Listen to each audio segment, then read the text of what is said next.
Yo, what up? Gabriel here. Coming at you this time with another artifact tier list. This time we're looking at the Cavern / event artifacts. So this is things you might get from Cavern events or Malika or Hef. Kind of in between rings sometimes, kind of lumping them all together. So let's get to it. Now the way I evaluate these, I mean, this is how I evaluate all the artifacts, but especially true here. If something is situationally good, I'm not ranking it purely just when the situation is good. I'm looking at it as a whole, especially when you think, if I go to a cavern, I decided to go to that map. I said, this cavern, I'm looking for value here. If I visit it, and something is only, 25% of the time if it's God tier, but 75% of the time it's completely, utterly useless, that's not going to make its way into my S tier. That's probably more in the C or B tier. Won't be a D tier because, 25% of the time it's common enough that if it's really good, it's not going to be D tier. But if it was even if it's something like 5% of the time, it's like God tier, but the other 95% of the time it's a complete waste, that to me is D tier. I don't care about the rare times that it just is super good for you. I'm looking for how often is this just going to be useful for me, and kind of blended with just what the ceiling and floor might look like. So let's get to it here. First one I'm putting in here is the Railforger's hammer. This is the one that just it's the same as the Lightest Seraph Forever. It basically just gives you a pip to every single floor, equivalent to a boss upgrade. Very, very good artifact. I'm always so happy to see it. I will almost always choose it over the other options. There's rare cases where I will choose those other options. And yeah, I don't know, just guaranteeing an extra pip is so powerful, especially when you think pip is so useful, but it's hard to justify spending a boss upgrade on pip when draw is often so much more useful, right? But this kind of solves that. It's yay, it feels so good. I don't have to, I can still take a draw upgrade. It's going to be super powerful. Yeah, definitely one of my highest pick rate and win rate, Cavern artifacts in the game. Not much more to say about it other than it's super good. I think it's almost always the correct pick over the other options. The next one is similar. Vengeful Staff, which basically adds an Ember per 2 blights in your deck. And it also, as part of the event, it comes with a downside / upside, I guess, depending on how you want to look at it, of adding 2 Vengeful Shards to your deck. So on Covenant 25, you already have the 2 dead weights, so that's 1 Ember by default you already gain, and then those Vengeful Shards gives you another Ember. You can remove those shards if you want, if you only need 1 Ember, and you don't want to be drawing, shards, but, for the record, it's very similar to this one, where it's basically equivalent to a boss upgrade. Technically, it's equivalent to 2 boss upgrades, given that it does give you a little bit of a downside, though, with those shards added. If you remove the shards, it is equivalent to just a boss upgrade, at least on Covenant 25, where you have 2 deadweights by default. I can't remember which Covenant you get the second deadweight, but I know it's before 25, so whatever that Covenant is, it'll be worth at least an Ember. And that's really good. Similar to the Railforger hammer, it's you don't really want to take an energy upgrade with your boss sort of reward a lot of the time. You still kind of usually want to get draw or even pip. I'd say energy is usually last on my list of things I would want. Even though I'd want it, it's I want the other ones more. But being able to just naturally get all that energy is so good. And in a lot of decks, it is completely just run saving. It's super good in Volatile Gauge, for example. Anything where you think you need to spend a lot, and it can definitely let you. It can also make it so you don't have to visit as many Merchant of Magics. You just don't, and you can even get away with double stacking things and spell chaining things a lot more aggressively. Super, super good artifact. Almost always at least in Covenant 25, I think it's almost always proper to take this over the Calcified Embers. Those Calcified Embers make Ring 3 and 4 really tough. And then the payoff is pretty good, but I'd argue in a lot of cases this is already better just from the start. And the next one is Dante's Cloak. I mean, there's a lot of connotations with this one, right? Hard to really take it all into account. I mean, when I think Dante's Cloak, I have to think I'm getting Dante as well. But at the same time, similar to the staff, I'm getting 3 candles. And those candles do a lot more damage to you than the vengeful shards do. But, if you can survive 2 rings of that, you're probably going to win. You get a ton of spell damage. I think it's, 15? It's either 15 or 10. I think it's 15. You'll see on the screen here. But, just the fact that, all of your healing, all of your damage is now just gigantic, especially if you have, attuned cards. But even if you don't, it can turn an unupgraded Glimmer into just, a huge heal and damage. Turns your, torches into big things. A lot of your common cards, even your restores are restoring for a ton.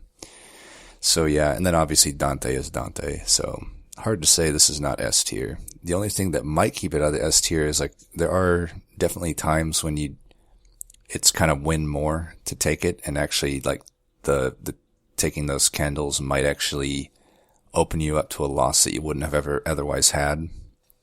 That happens every now and then, but for the most part, I think especially in the DLC, this is just a godsend event. It's nothing's working, and then, I found Dante. I just got to survive for a little bit, and then coast to victory with Dante. And then the next one is Hope for Peace. This is one where, if you weren't aware, it's that event where you get to choose between 3 cards that will purge on play. So one of them's the Most Blessed Sword, another's Thy Holiest Shield, and then the other one, which I think is almost always the correct choice, which is the Skull, Forgotten Skull, I think it's called. The one that costs 0 and just deletes a unit. If you don't play that card for 2 rings, you will eventually get offered to you, which is Hope for Peace, this flower. And what that means is now anything that was purge now just becomes a consume. And as a result, you can also now add shop upgrades such as remove consume to it, which makes it pretty nice, because now you can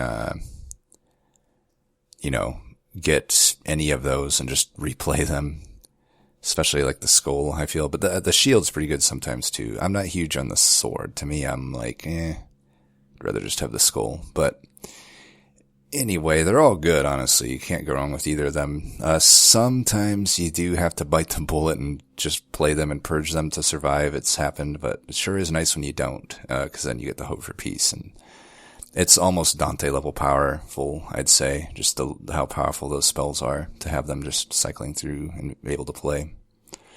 And that is what I consider the S tier of Cavern events. Now, I think almost always you take them and you almost always get huge value out of them. Now, the next one is actually, from a take rate, the highest. But it felt weird to put it in the S tier, so this is Heaven's Gold.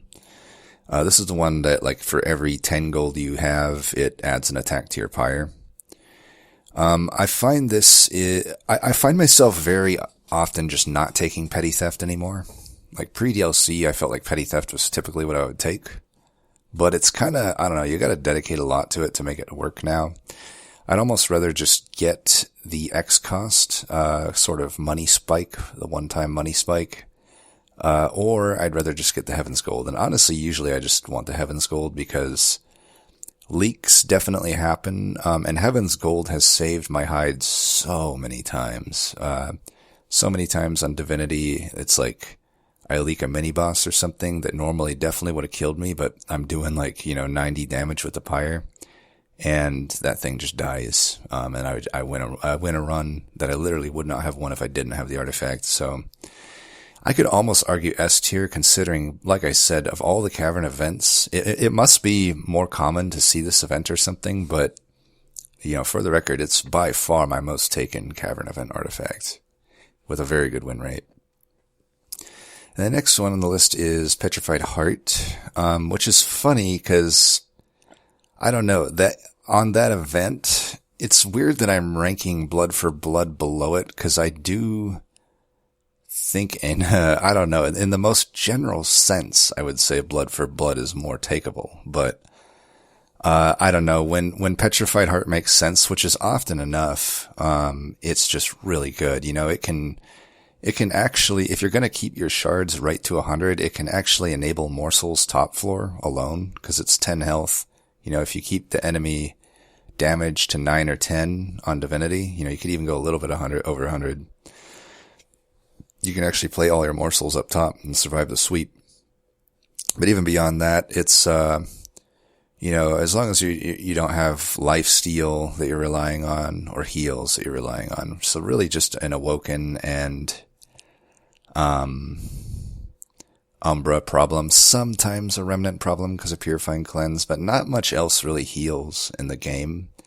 If you don't have those, this usually is just super good. I guess maybe sometimes you wouldn't take it if you wanted to kill your imps or something, and you have Light's Gift or something. Maybe you wouldn't take it then, but mostly it's just, it can provide a ton of value. Just literally 10 health to all of your units with usually no downside. I think when you take it, you're taking it knowing that you have no downside. If there is a downside, you just probably wouldn't take it, and you'd take the other two options which really have no downside, right?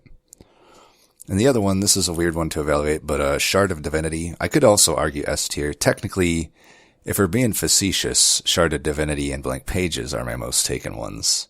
But I didn't really count them because I lumped them into this list because I didn't think they were going to fit. They fit more into this list than they do in just the overall clan list that I'm going to do as the final tier list.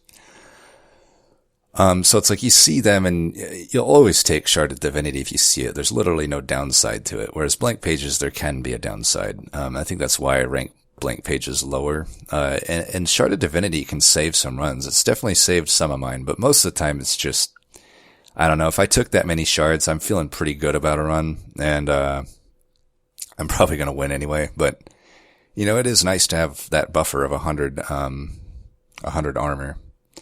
So definitely not ever sad to see Shard of Divinity.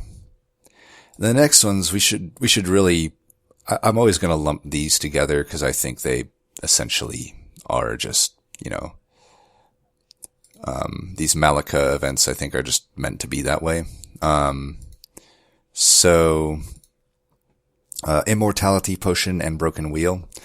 I find this is usually, if I'm gonna take a Malika event, this is what it's gonna be. And I'll usually try to make any good justification to take it, even though you probably, if you want to be safe, just skip that event. It doesn't come up in a Cavern, so it's not like you're losing out on a Cavern. It just happens in between rings randomly.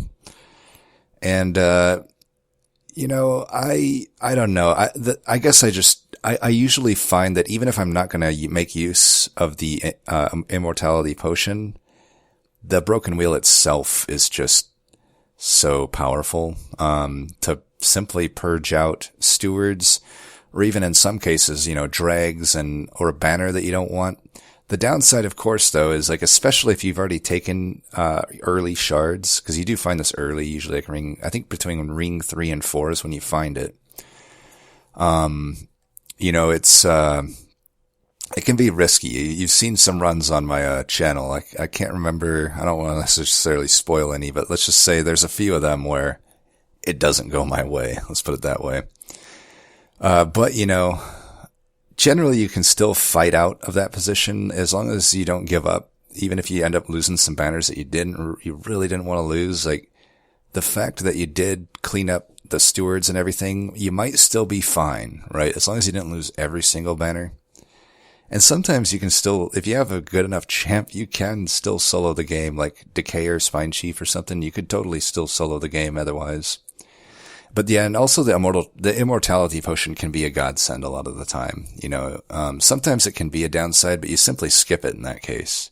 You can take the wheel and then throw it away after you're done with it and not take the potion. That's an option as well. But I find I usually take the potion. It has been a godsend on a lot of runs where I was looking for Endless on an imp or a tomb. It's usually that, or even an egg. Eggs, by the way, though, are super risky to play. You don't want to play an egg into this, because if the egg hatches, it does die. Counts as a death. But anyway, mainly I would say just imps and tombs are what I would want to add this endless to, or even like a Titan Shark. I've had it work pretty well with Titan Shark, where like I didn't hit endless on it, and then this is the way that I get it. The only thing that sucks is like you can't play Titan Shark essentially for 2 rings, but if you can make it work, you can make it work. And to me, that's the A tier. I think these are just generally really powerful artifacts. I don't think they're as powerful as the S tier. I think that Broken Wheel is as powerful as the S tier. I just think it's not super takeable. Whereas the 3 here, Shard of Divinity, Petrified Heart, and Heaven's Gold, I think they're just super takeable as S tier. They just don't provide quite the value that S tier provides. Now we're on to the B tier. We'll start it off with, Shard of Divinities. More fun / more frustrating cousin here. Blank pages. I've seen this one a lot. I'm probably, one of the, most visited by this artifact people out there, because I tend to go high on shards a lot, but, it can be a fun one. It has definitely times you don't want to take it, right? If you're running like Dark Calling or, primitive molds and you're relying on that, definitely don't take, blank pages. That's going to screw up your run. Hallowed Halls as well. If you're running like a holdover Hallowed Halls, definitely don't take blank pages. But, other than that, there's generally no downside. There can be a little bit of annoyance if like you get a endless fade like late, because then it's like it will kill your draw if you want to play it. But if you don't play it, you'll probably redraw it. If you get it early, it's not so bad, because then you'll actually get it scaled up enough that it just helps you out with a lot of extra damage for 1 pip. But and there's just, I don't know, you're generally getting mostly useless champs. A lot of times you're like not Wormkin and getting Spine Chief, which is always bad. Or you're like you're not Incant and you're getting any of the Soul Guard versions, but especially like Titan Channel and Dire Channel you don't want to see. But there's some good ones. I would say generally the non-explosive variant of Sentient is really nice to see. Burnout Rector is nice to see. Even Monstrous Penumbra can be okay. Just these ones that you don't have to worry about. You put them down and they'll give you some value. So it can definitely actually save some runs that otherwise would have been doomed. It's happened to me before, but usually it's kind of just win more. Because like I said, if I'm taking that many shards, I'm feeling pretty confident about my run. And then the next one, this one kind of falls into what I said in the intro. It's like, when it is good, it's amazing. I just don't find that often in the DLC that it's takeable for me.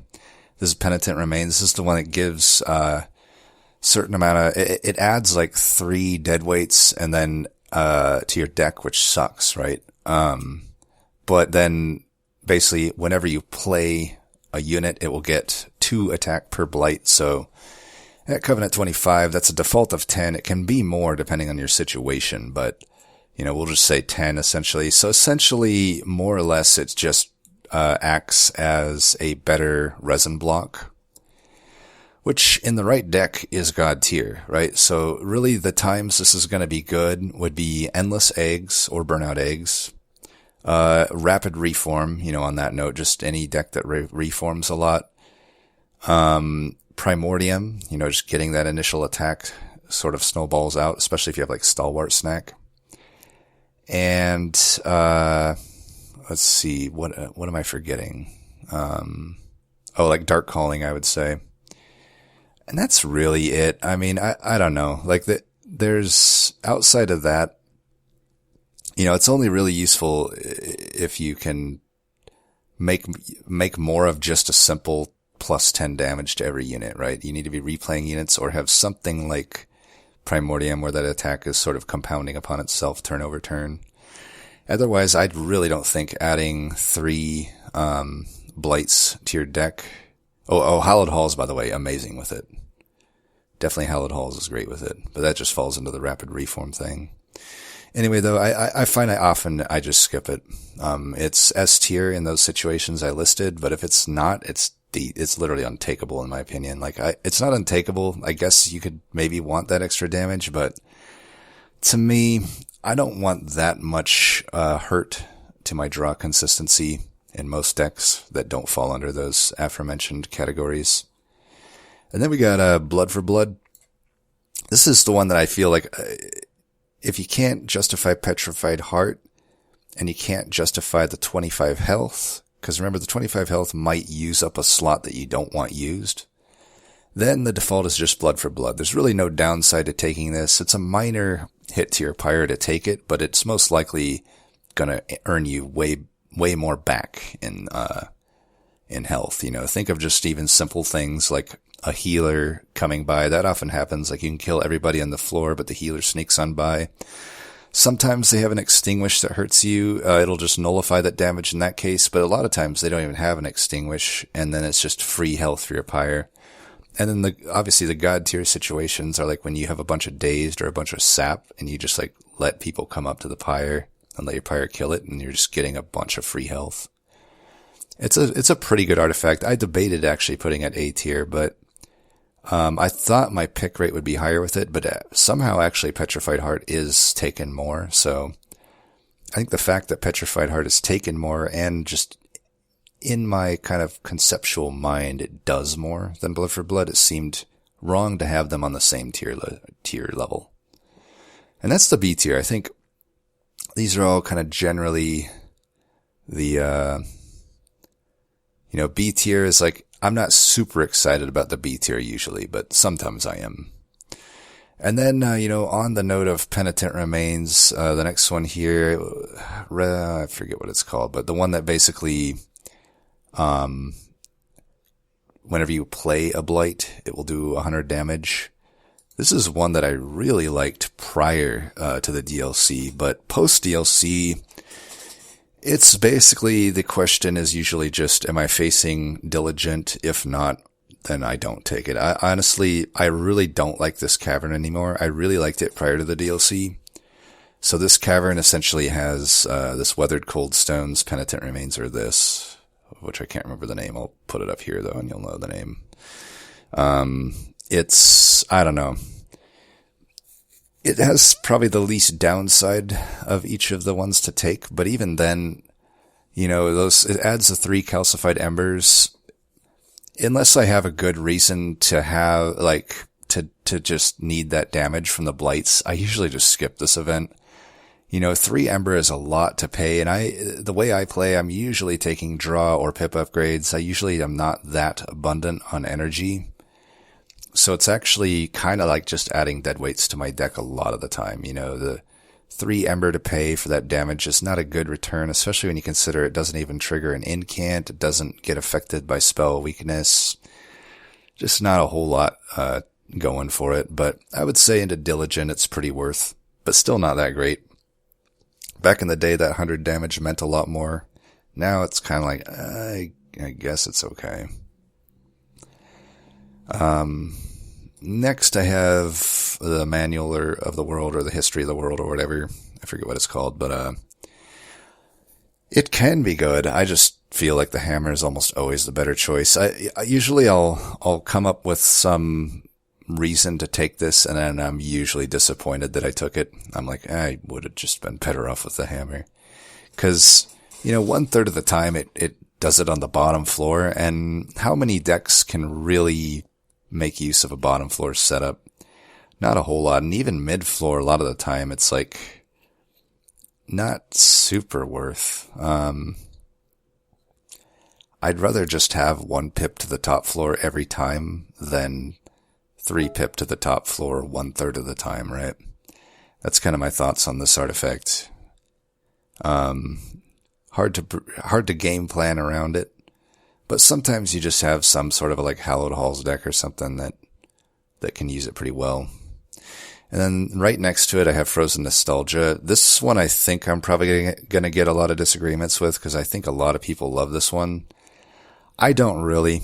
I think there's rare times where it is really good for me, but to me, I rarely have pip to spare. You know, it's usually untakeable for me to take this. It's like, I pretty much have my pip plan figured out most of the time, and I'm never like, I'm never having an abundance of pip. Let's put it that way.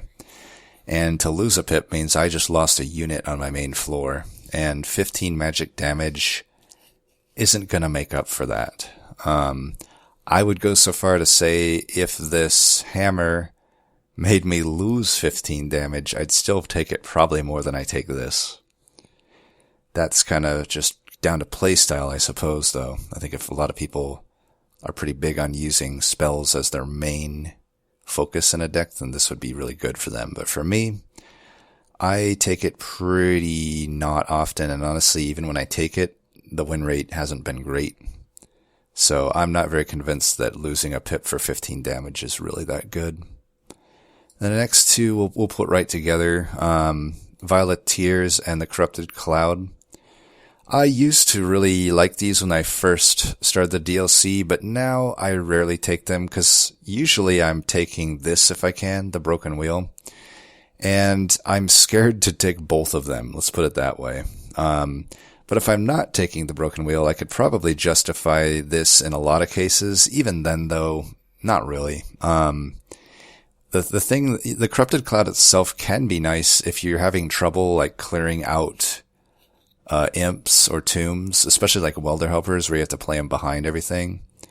Can definitely be good for that, but, you know, it's basically untakeable into, like, if you need morsels, which is rare, but even on top of that, it's, you know, rings 4 and 5 are no joke. And having an extra 4 damage to all your stuff at once, to me, is actually pretty tough a lot of the time.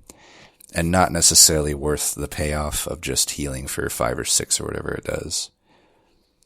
Now, if I had a bunch of, like, rejuve procs, then it becomes maybe a little bit more worth the risk, but I don't know. I used to like it more. I find myself hardly taking it anymore, though. I'll be honest, I almost put it down to the D tier, but, you know, conceptually, I think that it still has moments that it could find value. And that's kind of the C tier. Everything that's left, there's not much left, but, I'll kind of give my justifications here. So Weathered Coldstones, like I said, this Cavern event that has these 3 that I'm pointing to right here, I just don't like this Cavern anymore. I just don't. It's usually a skip for me. Weathered Coldstones is an interesting one because when I was a little bit, I think when I was worse at the game, I liked it a lot more because I leaked a lot more. And this actually saved runs that otherwise I would have lost. But I think as I've gotten better at the game, I just have zero reason to add this because usually it's not like I'm about to die. And even if I am about to die, I almost just don't want to add that many, essentially deadweights to my deck. You know, yeah, they represent health, but I don't know. It's like, I hardly ever take Bone Dog and I hardly ever take this. I feel like I'd rather just draw a card that either scales my units or kills an enemy or something. I really don't, like cards that just have 100% interaction with a pyre.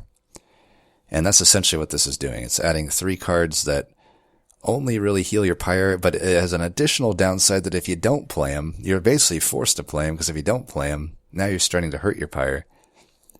And I assume you're only taking it if you're kind of low on pyre health anyway, which makes it especially tough. So I don't really like Weathered Coldstones anymore. Pre-DLC, I was really liking it, though. It can be okay in, like, tournament play, too, I guess, if you think you've been leaking a little bit, and then you want to, like, kind of game your pyre health. And the other 2, I don't know. These I just, to me, these are the pure definition of win more. Cracked Helmet and then whatever the handcuffs here are. Essentially, it's the one where all enemies get damage shield, and if you can survive 2 awful rings, 4 and 5 of that, you'll get the Cracked Helmet, which just adds piercing to all your spells. That seems like one of the most win more situations ever to me. Like, if your deck can literally deal with every single enemy having damage shield and you got through why do you need piercing? Seriously, why do you need piercing? Why would you ever need piercing? Theoretically, I guess there exists, I guess theoretically there exists some, like, deck that you have jack strips or you have, rules of containment where there's essentially no downside to this, and then, you get cracked helmet. For whatever reason, I really have never ran into that. And even then, I guess it would be good to get the piercing. I think in a lot of cases, I'd still rather just, like, there's, rings 4 and 5, there's still, like, sycophants, there's still stealth dudes. I might just want those units to die from the artifact anyway. Especially if I have a setup that, because if you think about it, like, take rules of containment, for example, it'll break the damage shield, but it's not going to kill, like, the stealth dudes, because they're going to have just one frostbite, after the damage shield gets popped. And the one frostbite's not going to kill even the 2 health guys, right? So, I don't know. I think they're pretty useless, and I would say are generally very, very fine to never take it. But I guess if you have jack strips, is probably the best situation to take it. I just often don't have jack strips because I don't really think it's that good of an artifact. And that's it. That's all the Cavern artifacts here. Let me know what you think, if you got any massive disagreements. Really curious to what people especially think about Frozen Nostalgia. I'm adamant that I don't like it, but I'm always curious to see what others think. So, as always, thanks for watching. Much love. Peace.